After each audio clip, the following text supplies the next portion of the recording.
efa mivoaka treo amin'ny lalana fandalovan'ny vahoaka Marantseriva. Matahotra mafy ny mpifanila bodin'indrina amin'izy ireo fa mety hanapaka ny lalam-bahoaka ity zava-mitranga ity raha mitohitohy. Velo taraina izy ireo ny amin'izany. Zany nampatonga tanànantsika panao gazety zany noho le zavatra miseho eto aminay eto. Efa tena tsisy fampararana sady tsisy fiarahamonina mihitsy zany aminay eto Tsaramadroso ambany. Raha tany an-trano napiakariny any an-trano izy tsy mampanina nefa izy avokany amin'ny lalana. De avy eo am'zay zany zay ko lalan'ny vahoaka nefa mila lalana tsy tokony anamboarana zavatra ohatrany. Nandeha tamin'ny fokotany zay de efa nitenen'ny fokotany reo hoe ajanono io zavatra io. De nefa ny fokotany koa zany tsy mafantatra hoe efa mbola tsy nandalo amin'ny fokotany le zavatra. Rehefa nangataka lalana reo ategna praimona mboko zay nangataka lalana zay nanome lalana mboko zao eto izy reo tena ataoko io goletiko reo moa zany nanakaly hoe golety zany mahatonga ny raha manao karaha ty tsisy fanajana tsisy ino manao raha reo tsisy fitenenana olo praimona manao an'izany tsy marina zany. Ao amin'ny fokotanin'ny Tsaramandroso ambany no misy an'ity trangam-piarahamonina ity.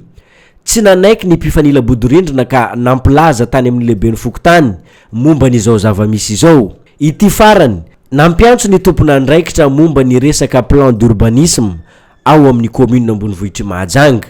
Zany teny andraso fa hoantsona ny responsable ny ao amin'ny service urbanisme.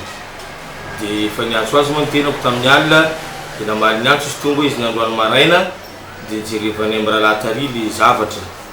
De fantely zany le service urbanisme hoe ajanono io fanamboarana io zavatra io fa aizany taratasinareo.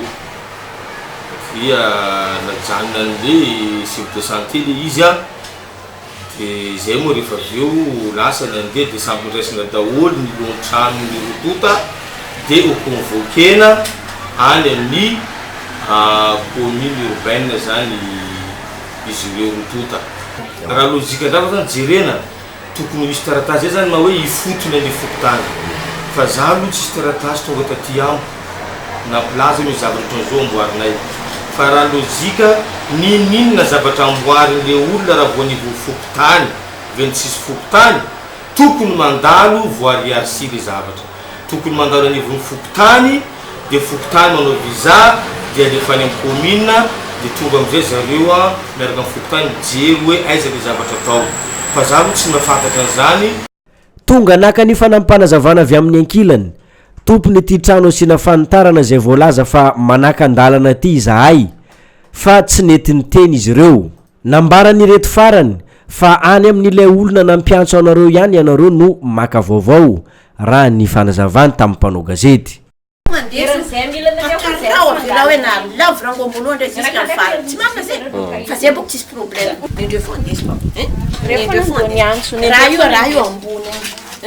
Lakondreo izy misy limite tsara lakondreo tsisy vokitika voavita raha io alagna io poteau io raha io ambony agny papa mazava anareo de fa Koa zay nangalatra koa zay amin'ny lalana nataony ambany tsisy lalana mibarazely afaka fokon'olo aminay sampy sarotiny jiaby reto ambony boka jiaby fa de fa zay courage atsika raha ny zavatra hita teto amin'ny fokotanin'ny Tsarambondroso ambany dia mbola mitohy ny asa fanitarana ny trano na de efa nidina teny an-toerana aza ny commune Ambonivohitra Mahajanga.